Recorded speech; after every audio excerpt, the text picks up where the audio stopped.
So the inline spinner hasn't been very productive, and No, you got me on a grub here? it's found a place in our box. Yeah. No longer to be seen for the day. Yeah, we're going to go to a grub. Again, a bait I like better than the tube this time of year. The one you have there is a Kalin's. Okay, I have a Yamamoto. They're both 3-inch grubs. I rigged them.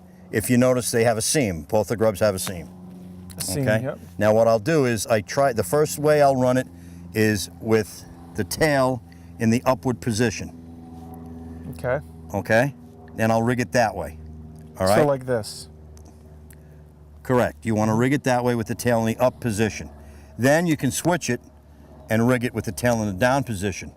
Okay, if they're on the bite, it doesn't matter. Now, how does it look in the water when it's going? I mean, isn't it just...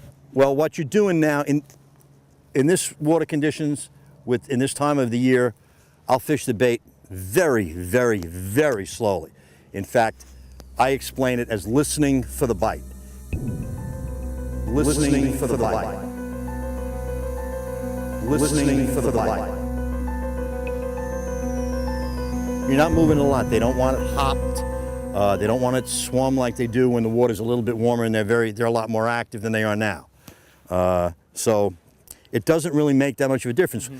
Now, the movement on your bait, you just barely have to move it, and that tail moves. They see that action, they come over, whap, they'll nail it. Mm-hmm. Okay? Hopefully, they'll nail it.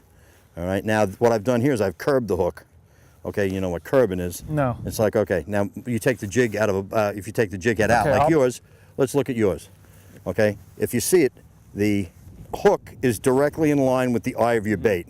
When you curb it, you just twist it a hair out to the left, and as you can see now, it's at probably 15 or 20 degree angle to the head, and then I open it just a hair. Okay, and I find out that I get a better hookup ratio, especially when I'm fishing these smaller baits and a smaller jig head. But it's just a little tip that's worked for me, and I've passed it on to people who have used it, like it. Do you see any hooks sold like that? It's called curbing. No, they don't.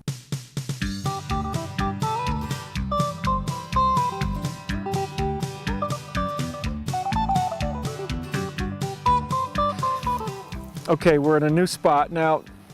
Come on, what's going on? I mean, I know we're looking all like outdoorsy and cool, but the shore's right there. Why not just be more comfortable and stand on shore? Why are we right here?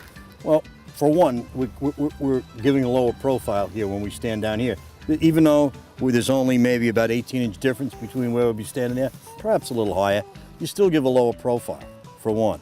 This area is a little bit different than the area we just fished, which had current. This is off of the main current, and it's at times they'll come in here. It's a very quiet section. It's a section where I feel they can be spooked a little bit more easily than if we stand and give a high profile and we're kicking around rocks, possibly going into the water. So I like to get down and dirty with them. Okay, which is what we're that doing. makes sense. And, so, it looks tough. It looks cool.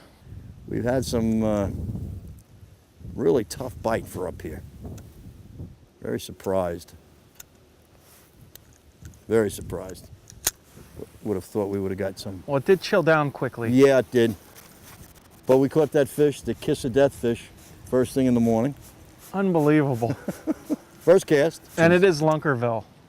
The guest always figures it out. Oh, there you got a fish. Oh yeah.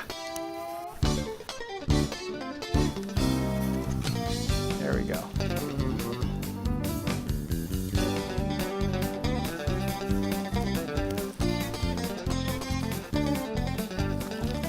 Look at that rod bend. that's the noodle rod. The noodle. I love it. Yeah. Chunky little stream smallie. Very nice. 3/4 of a pound, maybe a pound. In the stream, Keeper in Campbellwood. that's what I was saying. Keeper, a stream keeper. This is your typical stream smallmouth for this stream here. As I said, they'll run up to 4 pounds. I've caught them 4 pounds here. Normally you'll catch enough 2-pounders in a day, but that's a typical.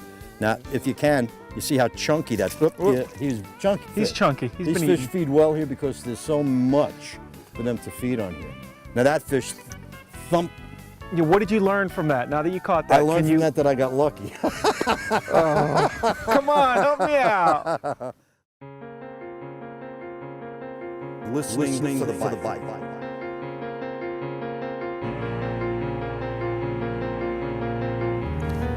Okay. Not too much. Listen to that bite. Listen. Okay, well, listen.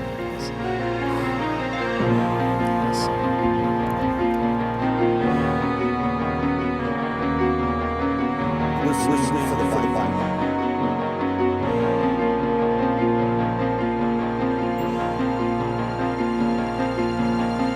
There we go. I would say you got a walleye. Really? Without seeing it, yep. Without seeing it, I'd say you have a walleye. Oh yeah, he's a nice little fight. No, that's a smallie. Nice fight. Now he's Mr. Smallie. Oh, it's a nice one. Nice one. Oh, you got one of the big ones. See, you were Yeah. waiting. There's a 3-pound smallmouth. And I was listening. I was listening, man. Well, he's not 3, but he's over 2. Well, right around 2. He's not bad. No, that's a nice small. That's a beautiful stream Oh, smallmouth. beautiful. Ooh. Oh, and the hook dropped right out. That's pushing 2. Yeah. Look bigger in the water than that. And Certainly I listened, isn't and 3. it's so true, man. I was focusing there. Wow. Beauty. Beautiful. Beauty. Awesome.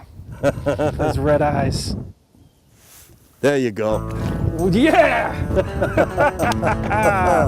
Nice. Ray, That's coming what through. That's Man. what we're looking for.